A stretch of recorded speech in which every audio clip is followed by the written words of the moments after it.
আল্লামা দেলওয়ার হোসাইন সাঈদী রহমতুল্লাহি আলাইহি একটি নাম, একটি ইতিহাস। এই ইতিহাসের মহান পুরুষ, তাফসীর জগতের রূপকার, তাফসীর মাহফিলের রূপকার আল্লামা দেলওয়ার হোসাইন সাঈদী রহমতুল্লাহ আলাইহি তিনি 1940 সালের 2রা ফেব্রুয়ারি ঐতিহ্যবাহী পিরোজপুর জেলার জিয়ানগর উপজেলার সাইদখালী গ্রামের সম্ভ্রান্ত মুসলিম পরিবারে মরহুম মাওলানা ইউসুফ সাঈদী রহমতুল্লাহ আলাইহির ঘর আলোকিত করে তিনি জন্মগ্রহণ করেন। সম্মানিত হাজিরিন, এই মহান পুরুষ তিনি তার জীবনের বড় একটি অংশ আল্লাহর কোরআনের প্রচার এবং প্রসারের জন্য তিনি তার জীবনকে, সময়কে তিনি আল্লাহর রাস্তায় তিনি কোরবানি করেছেন, উৎসর্গ করেছেন। এটা আমাদের কাছে একবার দিবালোকের মতো স্পষ্ট। পৃথিবীর প্রায় 50টি রাষ্ট্রে তিনি ভ্রমণ করেছেন এবং তার লক্ষ্য উদ্দেশ্য, সারা জীবনের স্বপ্ন ছিল আল্লাহ পাকের জমিনে আল্লাহর হুকুমত যাতে যথাযথভাবে কায়েম হয়ে যায়। ব্যক্তি আল্লামা দেলওয়ার হোসেন সাঈদী রহমতুল্লাহ আলাইহি তিনি কোনোদিন কোনো মানুষের প্রতি তার কোনো মনোবাঞ্ছা পূরণের জন্য বা হিংসা চরিতার্থ করার জন্য তিনি কখনো এমন কোনো কর্মকাণ্ড করেছেন বলে আজ পর্যন্ত প্রমাণিত হয়নি। কিন্তু অত্যন্ত দুঃখ এবং ভারাক্রান্ত হৃদয় নিয়ে বলতে হয় যে আল্লামা দেলওয়ার হোসেন সাঈদী রহমতুল্লাহ আলাইহিকে 2010 সালের 29শে জুন তাকে রাজধানীর শহীদনগরস্থ যে তার বাসা আছে, সেই বাসা থেকে তাকে কথিত মানবতা বিরোধী অপরাধ, তার আগে ধর্মীয় অনুভূতিতে আঘাতের নামে ঠুনকো অজুহাতে গ্রেপ্তার করা হয়েছিল। এরপর আপনারা জানেন এই ইতিহাসের প্রাণপুরুষ, তাফসীর জগতের রূপকার আল্লামা সাঈদী রহমতুল্লাহ আলাইহি এবং অন্যান্য আলেম ওলামার বিচারের জন্য এই বর্তমান এই স্বৈরাচার সরকার যে কয়েকদিন আগে আমাদের এই জগদ্দল পাথর আমাদের মাথার উপর থেকে সে পালাতে বাধ্য হয়েছে আন্দোলনের মাধ্যমে, তো আল্লামা সাঈদী রহমতুল্লাহ আলাইহিকে বিচারের জন্য আন্তর্জাতিক ট্রাইব্যুনাল গঠন করা হলো। এরপরে সরকারের কথিত ট্রাইব্যুনালে আন্তর্জাতিক কোনো রীতিনীতি, কোনো আইনের তোয়াক্কা না করে আল্লামা সাঈদী রহমতুল্লাহ আলাইহিকে ফাঁসির অর্ডার দেওয়া হলো। তার বিরুদ্ধে 20টি অভিযোগ দাঁড় করানো হলো।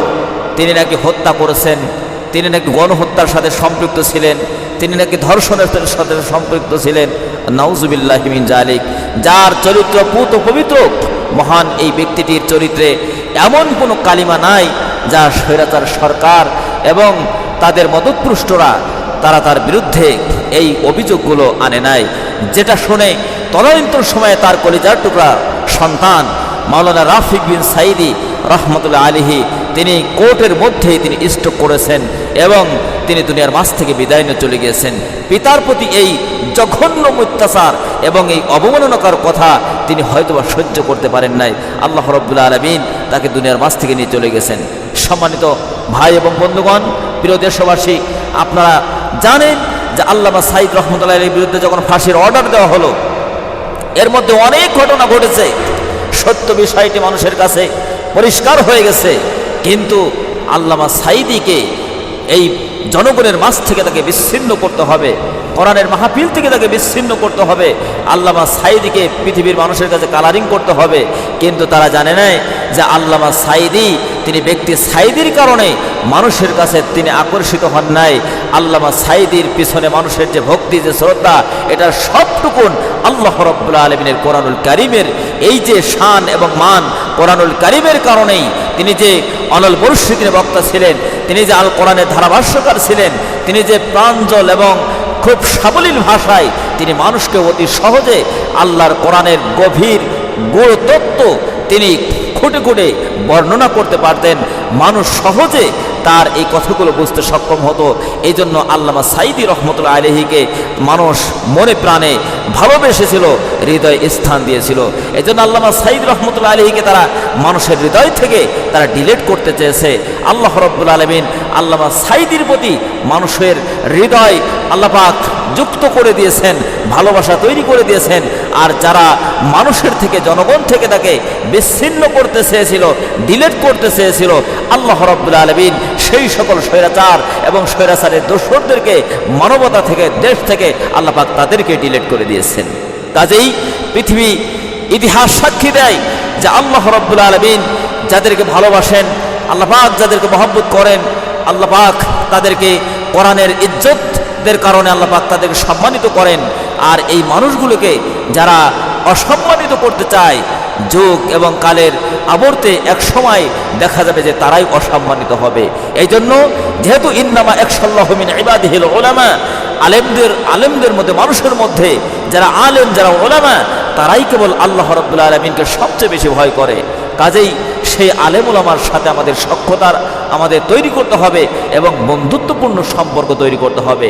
তাহলে দুনিয়া এবং আখিরাত উভয় জাহানে আমরা কল্যাণ লাভ করতে পারবো।